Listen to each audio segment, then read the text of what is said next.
کیا واقعی دنیا میں کوئی ایسا خفیہ پیغام موجود تھا جس میں انسانیت اس کے مستقبل کو محدود کرنے کی کوشش کی گئی؟ تو 1980 کی دہائی میں امریکہ کے ریاست جارجیا میں ایک پراسرار اور بہت بڑی یادگار تعمیر کی گئی جسے جارجیا گائیڈ سٹون کہا جاتا تھا۔ یہ ڈھانچہ ایک نامعلوم شخص نے آر.سی. کرسچین کے فرضی نام کے ساتھ تعمیر کروایا تھا، اور اس منصوبے پر تقریباً $2 ملین امریکی خرچ ہوئے، جو اس وقت کے حساب سے ایک عام شخص کے لیے ایک بہت بڑی رقم سمجھی جاتی تھی۔ یہی بات شروع ہوئی سی لوگوں کے لیے ایک بہت بڑا سوال بنی رہی کہ اتنی بڑی فنڈنگ آخر آئی کہاں سے۔ اور اس یادگار پر ایک خاص بات یہ تھی کہ اس پر 10 اصول یا ہدایات مختلف زبانوں میں کندہ کی گئی تھی۔ ان زبانوں میں انگریزی کے ساتھ ساتھ کئی قدیم اور جدید زبانیں بھی شامل تھیں، جس کی وجہ سے اسے عالمی سطح کا پیغام سمجھا جانے لگا۔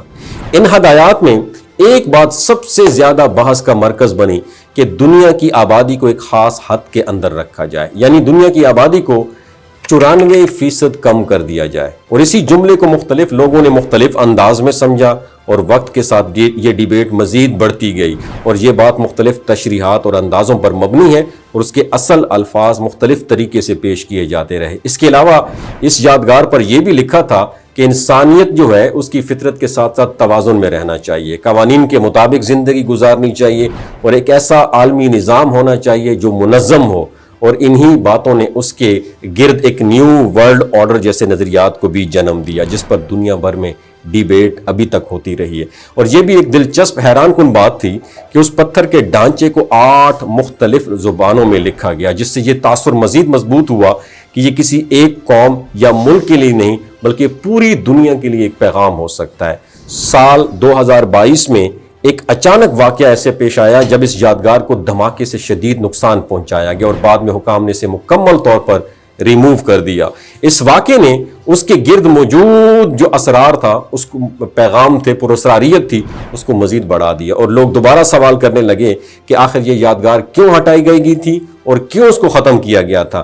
اور آبادی کے حوالے سے جو بات اس وقت سامنے آئی، جو مختلف بحثوں اور تجزیوں کا حصہ رہی ہے، اس وقت دنیا کی آبادی اربوں میں ہے، اور اس یادگار میں ایک محدود حد کا تصور کیا گیا تھا، جسے مختلف لوگ مختلف انداز میں بیان کرتے رہے۔ اور یہ بھی کہا جاتا ہے کہ اس منصوبے کو بنانے والوں نے خود کو ایک عام شہری ظاہر کیا، لیکن اس کی اصل آئیڈینٹی آج تک مکمل طور پر واضح نہیں ہو سکی، جس نے اس کہانی کو مزید پراسرار بنا دیا۔